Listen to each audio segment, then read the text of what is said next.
Does it feel like brands are falling off the map left and right? If you've thought that recently, you're not alone. Over the last 2 years, the number of brands on Shopify has actually shrunk, which is shocking, but makes sense when you look at their own data. A brand that was started in 2019 had a 20% chance of failure, while a brand that was started in 2023 had a 48% chance of failure. It's because people were trying to use tactics that worked in a world we no longer live in. In that world, anyone could spin up a brand, run ads on Meta, and as long as your product solved a problem and appeared trustworthy, you could likely acquire a customer. Now, the bar has been raised. Meta is hyper-competitive, and in my opinion, it has never been more difficult to get a brand up and running or to thrive digitally.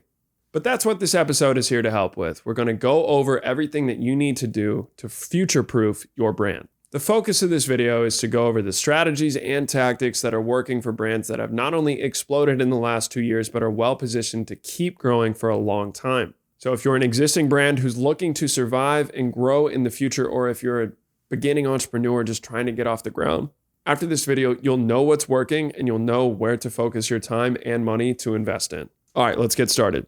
So above all else in 2025 and moving forward, the name of the game is going to be content. If you're familiar with this podcast, that probably comes as no surprise to you. But if you're new and listening to this for the first time, everything that we speak about is how to thrive in a world that allows a brand's organic content to go viral. This is the first time in the history of mankind that you as a business owner can pull a new lottery ticket every day. And if you make a good video, you could see as many people could see your brand as would see a Super Bowl commercial. That is completely unprecedented. And so if you're thinking about just getting eyeballs and the time investment you're putting into anything, content is obviously going to be the best thing that you could do for yourself.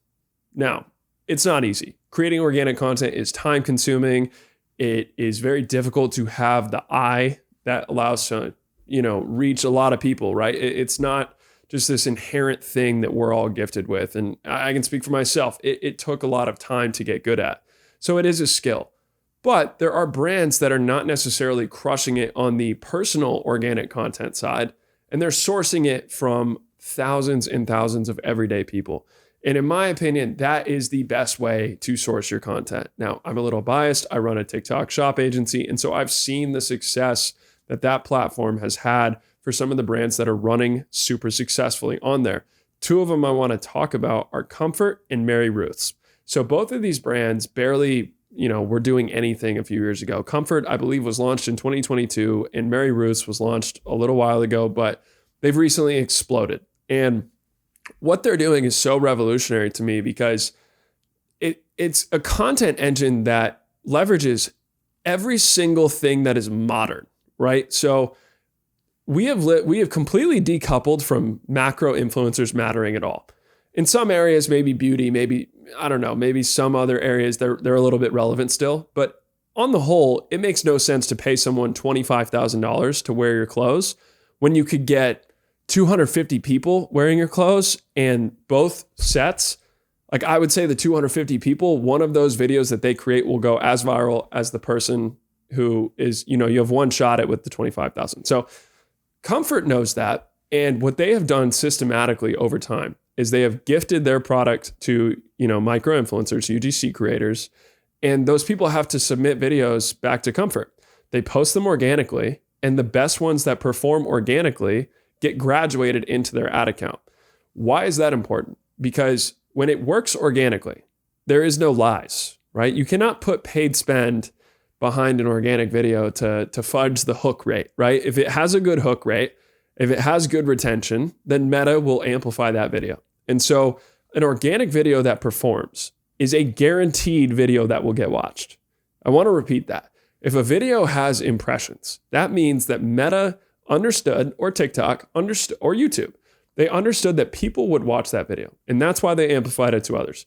So when a video works organically that you source from a UGC creator or from a nano influencer, whatever you want to call them, there's a very high likelihood it's going to perform in your ad account. It might not convert the best, but that's why you're continuously sourcing all of these videos from nano influencers, nano creators. Here's how Comfrt did it. So they started by seeding product to, thousands of people. And if you're a smaller brand, then you don't have to do thousands of people. You need to do 100 though. I'm just going to keep it real. You need to seed 100 people and try and get the best value out of that initial seeding. But when they seeded those people, they gave them some talking points. They said, it's a weighted hoodie, so we are better for anxiety relief for a stressed out Gen Z. They said it was buttery soft. Always emphasize that it was buttery soft, that you loved the set, right? That you loved the comfort that it had, no pun intended. And when you combine those talking points with someone who understands how to set up a tripod and set up good lighting and just showcase your product, it's amazing what can come out of it. A personal testimonial about something. You just put yourself in the audience's shoes and you see a comfortable hoodie and you're like, dang, this is really cool. Like it is that simple. And through doing that, they received, I'm pretty sure maybe like 100,000 pieces of creative over the last 18 months since the beginning of 2024. If you're receiving that much creative, chances are everything follows a power law game. So if you are receiving, 100,000 videos and you are following a typical power law distribution, which would be 95%, doesn't work, but 5% does. Well, they just got 5,000 winning videos for their ad account. Imagine if you had 5,000 winning videos in your ad account, what that would do. We can scale that down. And if you only got 1,000 videos, right? You got 1,000 pieces of creative from these everyday people who know how to speak about your brand and your product to your target audience, because hopefully if you seed correctly, that's who they are. Then you're going to get 50 winners out of that 1,000 videos, out of that 1,000 samples that you sent out. So this is a new way of obtaining your creative. You seed it, you gift it to people. And there is a way to do this on TikTok Shop, to connect with these people and send them product, and they will have to make a video for you. I think that's probably the easiest place to do this, but there are so many different platforms. I'm not going to give any free shout outs actually, but you can DM us if you want some recommendations. But there are a million platforms. Just search, micro-influencer gifting platform, and you'll find them, right? And so through that, you can communicate with these people, you brief these people, and, my agency does this. I don't think you necessarily need to incur agency fees to do it if you take this step, which is you seed all of these people, because what they will do is come up with ideas and angles that you wouldn't have had, that the agency wouldn't have had, and they'll ultimately talk like normal folks. That's the biggest thing, is as we've seen this organic wave, right? If you come off stale, if you come off corporate in your advertising, then chances are people are going to see right through it. So you have to circumvent that by sending product to regular people at scale, right? This is what the best brands are doing, is they're sending a critical mass of these products out to people, almost 100,000 in a year. And when you get that much creative, you really can't fail. So let's zoom that down a little bit, right? Like MaryRuth's is an example of this in a different category. So they're not as easy to, display the product. Like I can talk about this blue jacket. If you're listening to the Spotify, if you're listening to the audio, I highly recommend, watching this one on YouTube, because we're going to be showing a lot of these examples of creative from these brands. But you can't necessarily show hair restoration. You have to tell a story. They know that. And all of their videos are just centralized around this being a secret elixir that helps restore hair loss. And people are demonstrating, they're showing a transformation, they're giving a personal testimonial. And again, you're just mining for gold. Eventually one of these videos is so good, you're whale hunting, right? Like one video is going to return the entire investment. That's a crazy thing for people to think, in our world, and these brands that I mentioned at the beginning of this video and this podcast, is a lot of people thought I can just spin up a meta ad and hopefully it'll work, right? A static ad or whatever it is. And that is still somewhat true. There's brands I know that are doing that very well. A brand, if you want to check out, the lean, mean bootstrap playbook is Dad Gang. He crushes it. All he does is just hit Canva and CapCut. But even him, to an extent, he'll source videos from his customers, and his best customer videos will turn into some of his best performing ads. So ultimately, it's a customer content engine. It's a UGC content engine at scale. And I think you facilitate it through, TikTok Shop is one, but you also have a robust gifting platform And this is like a completely new form of influencer marketing. You used to want to send product to, a big creator, right? Like if you're a basketball brand, Bronny James, LeBron's son, would theoretically be the perfect influencer for you. Now, I don't think you would ever want to work with him. You would want to work with like 1,000 parents of kids who play basketball for their testimonial. So it's completely flipped in terms of where you want to invest those dollars. But the math is very clear. When Comfrt and MaryRuth are getting 10,000 videos a month, 8,000 videos a month, right? You're bound to get winners that will return that investment. But another thing that a lot of brands discount is the concept of earned media value and marketing touchpoints. So this one is why I think, the concept of future proof is super important, because it's a framing that not a lot of people have probably thought about. At any given point, not everyone is in the market for your products. We've talked about this on previous episodes. Your job is to be in front of them so that they're aware of you when they're in market, when they're ready to buy. So you want to leave a positive impression when that happens. So how do you do that? This used to be billboards. This used to be TV commercials. And you'd actually be shocked. I looked it up recently. The amount, it's still $60 billion being spent on TV ads. That's, psychotic. And obviously smaller than probably Meta's revenue. But just think about that, right? Like $60 billion of spend has yet to even embrace the truth, which is that TV is completely cooked and everyone's watching YouTube on their TV and second screening while they're doing this. So like you almost have to, as a brand owner, take a step back and think like, what are my personal habits? What is my, 31-year-old cousin doing? What is my 18-year-old nephew doing? Whatever it is. And start thinking about like, oh my gosh, people's behaviors are completely different. Marketing touch points are no longer, seeing me on a TV, seeing me on a billboard. Like those things are dead, right? So where are you going to see people? Well, most people are averaging around, 3 hours a day on social media. They're spending an eighth of their time a day on social media. TikTok average use is like 65 minutes. Instagram is around there. YouTube, same. So your sole goal should be to appear in front of people authentically, organically on the social platforms. That's my opinion. And how do you do that? It's this nano influencer game. You're constantly seeding product. You're constantly providing them with inspiration. How we do it at my agency, and we've been pretty successful with this. We have multiple brands doing 7 figures on TikTok Shop, is we send them the product, but we create a brief, right? The brief has key talking points. It has hooks in their niche that have worked. It has a little bit of motivation and inspiration. This is a human game. Ultimately, these are people. And so your ability to motivate them to do something good for you is also very important and not to be discounted. How I found that is just to say very simply, like, these hooks have made other creators this much money. It doesn't get much more complicated than that. And then you give them some inspiration. Ultimately, they're going to go and do their own thing. They're going to create their own video, and that's what you want them to do. So that's what we found is like you send the product, you send the brief, you follow up, you say, did you get the brief? How was it? Do you have any questions for us? Here's some do's and don'ts.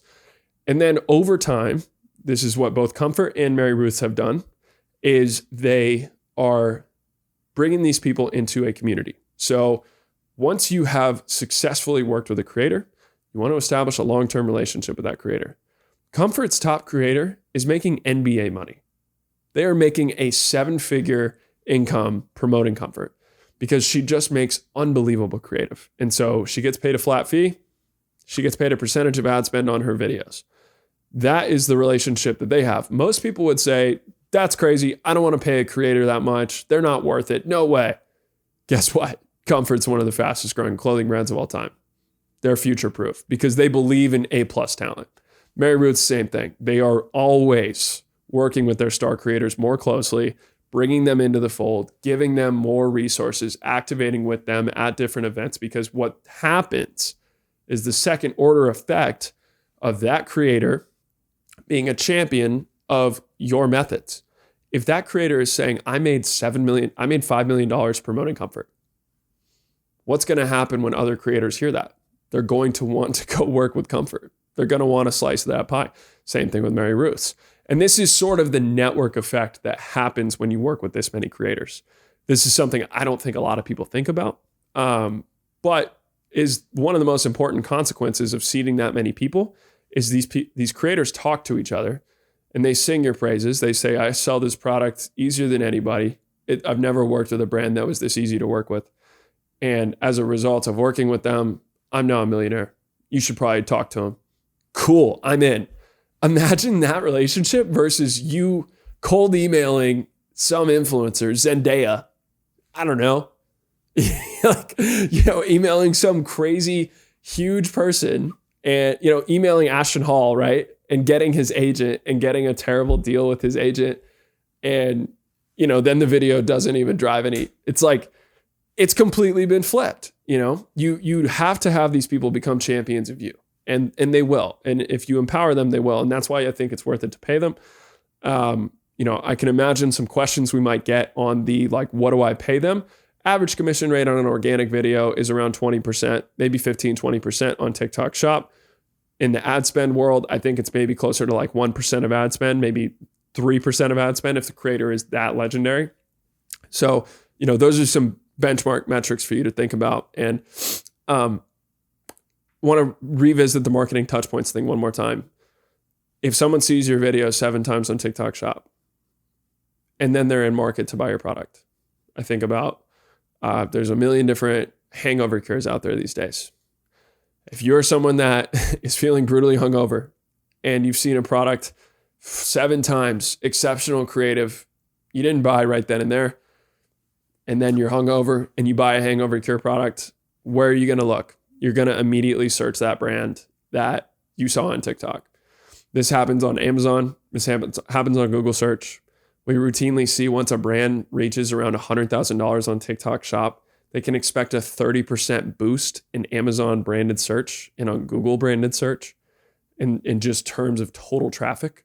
So it's that investment, right? And brand marketing used to be, activations. It used to be commercials, paying celebrities, whatever it is. And in my opinion, I think brand marketing has now been crowdsourced to everyday people and is all about how do you get a massive amount of content on the social networks as best you can. This is essential for any apparel brand, any supplements brand, any CPG brand, whatever it is. If you get a critical mass of people talking about you, they are more likely to buy you in retail. They are more likely to buy you on Amazon. If you're a sub $5 million brand, you have infinite winning videos to then put into your ad account to fund that next inventory order and continue to grow bootstrapped like you're trying to. So no matter what stage you are, your first marketing objective should be, how do I get content volume and good content volume? All right, the number 2 thing that you should do to future-proof your brand is to create content that indicates status instead of utility. What do I mean by that? So brands that have been around for a very long time, think, the Gucci's, the YSL, whatever it is, they indicate status. And that's simple and that's obvious. But more importantly, brands that indicate status symbols are always going to stick around because they're investment pieces and they connotate something that is completely different. But you don't have to be this legendary, huge brand to communicate status. Utility, on the other hand, is very standard, right? So I think utility is something where, the product solves a clear problem for me and it's cheap, right? You're in the Chinese slop category, and that's not where you want to be. You don't want to be fighting with Chinese factories that are going to go lower and lower. Don't believe that the tariffs are going to keep them out. It's too big of a part of our economy. So, Chinese really low price items will always be there. And if you're going to build a brand, that wants to be future proof, that wants to be there for the long term, you should figure out how to become high status.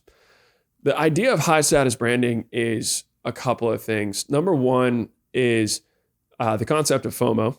So how do you create FOMO, fear of missing out, in people that don't buy your product? Think about, when someone hasn't tried something, or a simple way of thinking about this is the recent F1 movie on Apple TV. They've done an absolute masterclass in driving demand for this damn video because no one, on average cares about the movies, right? But there is this, sort of viral campaign where people are saying, the new F1 movie, you got to see it in IMAX. right? You got to go see it in IMAX to be able to get the full experience. Well, what does that tell you? Oh, this thing was well made. They filmed it on crazy cameras. There's going to be really hyper realistic visuals. I'm going to get an audio sensory experience that is just next level, right? I got to go see it in IMAX to get the full experience. Everyone's talking about it. Dude, I went to go book this movie 3 times over the last week. Only seats you got are in the corner of the theater, right in front of it. So, they've done an amazing job at building status around this movie because there's a fear of missing out. You don't want to not know what it was. You don't want to wait to watch it on your TV. They told you, like, this is going to be better in theaters. And I think movies are increasingly moving towards that experience because obviously they've gotten completely cooked by COVID and the resulting shift to at-home watching. And so here we are, right? They have to communicate status rather than utility. The utility of a movie is done. You're not just going to go to the theater for the theater experience. It's inferior to your home. So now you have to market your product for status. Status is the only thing that's going to put butts in seats. How do you create status? You create FOMO, you create urgency. The movies, I don't know when they're going to be out of the IMAX theater. So I got to get in there, dude. Like if I'm going to watch this in IMAX, it's not going to be there in 8 months, So I got to get in there now while the buzz is hot. So, once you pair FOMO with urgency, then you complete it with the last thing, which is scarcity. I think scarcity is something that you can engineer, that you can articulate in your marketing messaging, which is, there is only a few of these left. I don't personally know of another movie that is going to be on this level this year. It's not getting talked about anywhere else. No one else has done this. And so it's probably the only IMAX movie that I'm going to watch this year if I go watch it. Ultimately, that's really powerful. It makes me think about the purchase decision in a way that like, okay, well, I just have to do it this one time. If you're a brand, scarcity equals there's limited stock. Our product might not last very long. Selling out is a good thing in this scenario, right? So, when you pair the 3 kind of holy trinity of FOMO, urgency, and scarcity, you create status. You create status in the ability to say, I did this. I secured this. Nike's been doing this forever with their drops. They drop a sneaker, you got to get it at the drop or else it's going to go up in price, right? The resale market is crazy. People are increasingly calling this the Zillow effect, which is interesting because, as we facilitate easier purchases, you're not changing supply, but you're actually increasing demand because anyone can buy concert tickets. Not to go on a total tangent, but like think about concert tickets. They've gone up in price because they sell out immediately because people know that as the event comes closer, more people are going to FOMO into the event. There's extreme scarcity in the event. There's extreme urgency in the event, especially the last 3 days before an event. Everyone's scrambling to go get there. And so the Zillow effect is like, well, prices will always kind of continue to go up as demand, is created while supply is kept the same. So you should think about your products and the way that you come to market in that way. So how do I restrict supply while increasing demand? Well, you increase demand through FOMO, you increase demand through scarcity, you increase demand through urgency. And, there's kind of like multi-layered ways to do that in the rest of your stuff. Alex has done a really good job talking about aspirational branding, and Oren talks about luxury branding. Those are things that communicate status to people, but ultimately they fall under the bucket of FOMO. They fall under the bucket of urgency, right? If I see someone in a fit, basically, right, that they have this is a Malvin golf shirt that, is gone. If they're never going to remake this, I guess. So if you see this, and you really love Malvin, and I mean, that would be a very small niche of people. You want to create your tribe always, but you're not going to be able to get this product. So, ultimately there is some FOMO, your fear of missing out. You missed out on this product because of the scarcity. And so that in turn creates the urgency when they drop this and they communicate it in their marketing. I think you have to incorporate these things to be long lasting because I'm just going to keep it real. And as an analogy, like think about any human relationship where that person over delivers for you all the time.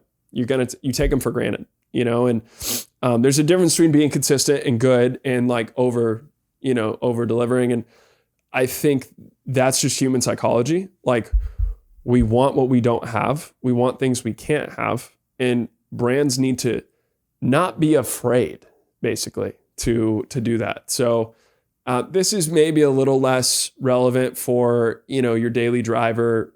Two brands that actually we're about to, I'm talking about next, but, products that you use daily, CPG, CPG or what's called supplements. But in apparel, this is really important. I think there's ways to use these emotions in any business. We get questions about spices. We get questions about, questions about car dealers, like car washes, like wherever it is, these principles remain the same. You have to communicate status for the use of your product, or else you won't be around for long, because everything in the middle is getting destroyed. An upcoming video that I'm about to, create on my personal page is, you either want to be the Ritz-Carlton or the Motel 6. You don't want to be in the middle, because the middle in the future of America and in the future of, particularly the consumer in America is really getting squeezed. And that's just in the data. That's not like, an opinion of mine. And so you want to be for those high-end customers, or you want to be for, widely available for the masses. This Motel 6 markets for utility. You could build a huge business on utility. You can. It's possible. You have to reach a massive amount of scale.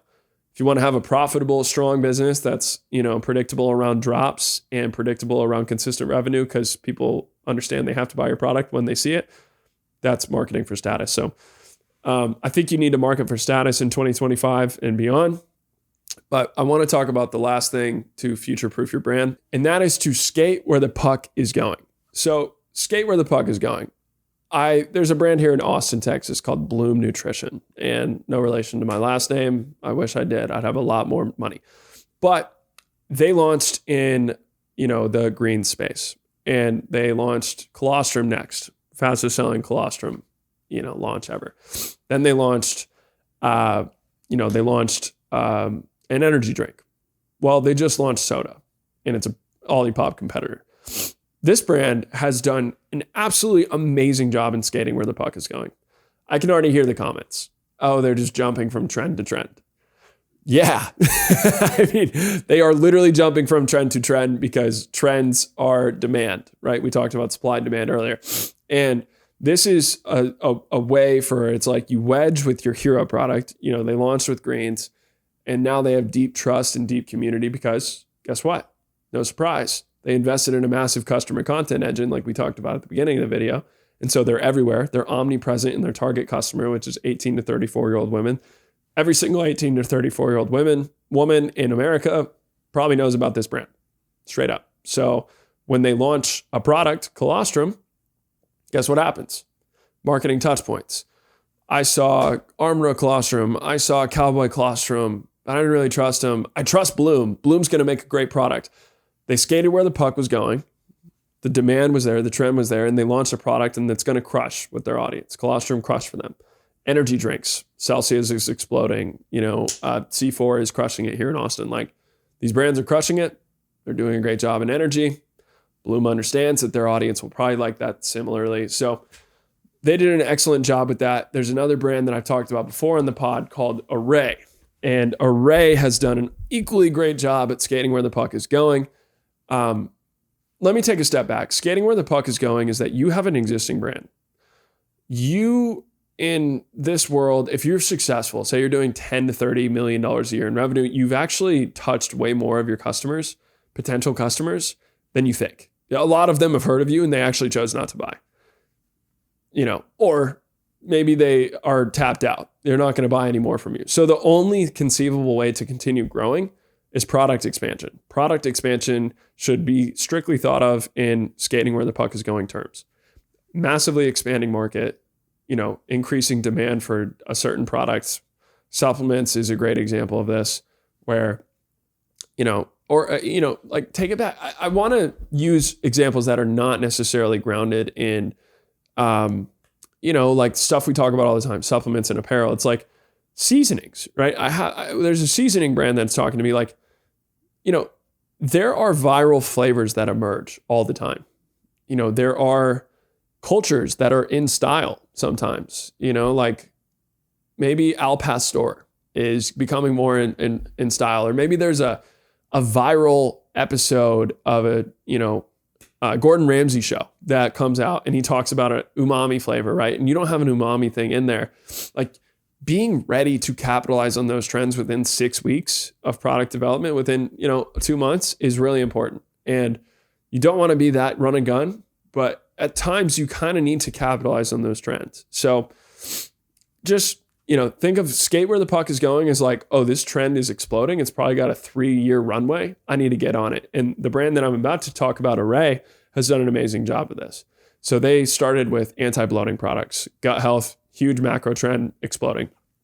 Next, they launched into a tone product. It's a macro trend on top of, a pre-existing one as well. So weight loss has always been a big thing, but health and wellness is absolutely exploding right now. Like, everyone should have a health and wellness angle to your product. Literally, it's that big. It is growing so much. People aren't drinking.